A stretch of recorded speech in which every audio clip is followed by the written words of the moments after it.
Why not 175 అంటూ ఊరు వాడ ఊదరగొడుతున్న ముఖ్యమంత్రి వైఎస్ జగన్మోహన్ రెడ్డి తొలిసారిగా నిరాశపూరిత స్వరం వినిపించారు. 56 నెలలుగా అధికారంలో ఉన్న తాను ఔటర్గానే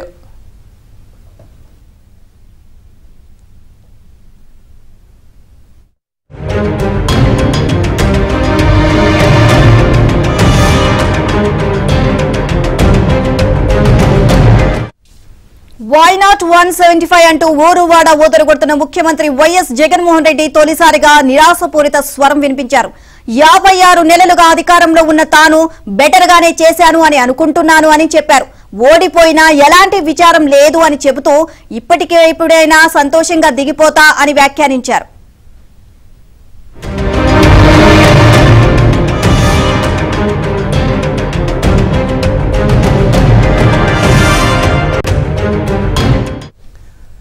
పథకాల పేర్లు అమలు తీరు మార్చి బటన్ నొక్కిన ప్రతిసారి సొంత పత్రికకు కోట్ల రూపాయల ప్రకటనలు గుమ్మరిస్తున్న జగన్ తాజాగా ప్రజాధనంతో మరో ప్రచార జాతర మొదలుపెట్టారు. 4 కోట్ల ఖర్చుతో తిరుపతిలో ఎడ్యుకేషన్ సమ్మిట్ పేరిట 2 రోజుల చర్చా వేదిక ఏర్పాటు చేశారు. ఈ చర్చా కార్యక్రమం ఏర్పాటు చేసిన ఛానల్కే 3.50 కోట్లు చెల్లించినట్లు సమాచారం.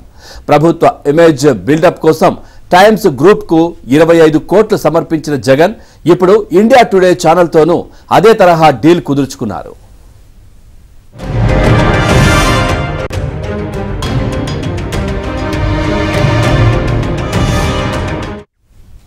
నిన్న 2వ రోజు జరిగిన ఎడ్యుకేషన్ సమ్మిట్ లో సీఎం జగన్ పాల్గొన్నారు. సీనియర్ జర్నలిస్ట్ రాజదీప్ సర్దేశాయ్ ఈ కార్యక్రమాన్ని నిర్వహించారు.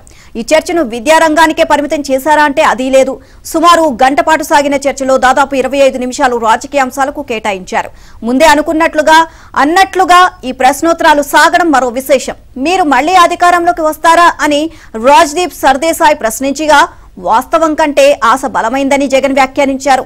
ఆ తర్వాత 56 నెలల పదవీ కాలంలో తాను బెటర్ గానే చేశాను అని అనుకుంటున్నాను అని, ఇప్పటికిప్పుడైనా సంతోషంగా దిగిపోతామా అంటూ ఎన్నికల ముందు ఓటమి స్వరం వినిపించారు.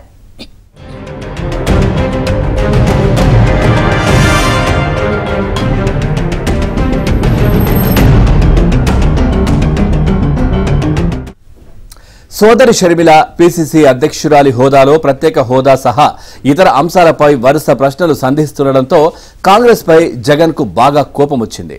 కాంగ్రెస్ పార్టీ నీచ రాజకీయాలు చేస్తోందని మండిపడ్డారు. అది ఆ పార్టీ సాంప్రదాయం, విభజించి పాలించడం ఆ పార్టీకి అలవాటు. రాజకీయ ప్రయోజనాల కోసం రాష్ట్రాన్ని అన్యాయమైన పద్ధతిలో విభజించారు. అలాగే తమ కుటుంబాన్ని కూడా విభజించారు. తాను కాంగ్రెస్ నుంచి బయటకు వచ్చినప్పుడు తన చిన్నాన్నకు మంత్రి పదవి ఇచ్చి తమపైనే పోటీకి నిలబెట్టారని గుర్తు చేశారు. ఇప్పుడు ఆ పార్టీ సారథ్య బాధ్యతలు తన సోదరికి అప్పగించారని తెలిపారు. వారికి దేవుడే బుద్ధి చెబుతాడు అంటూ శాపనార్థాలు పెట్టారు.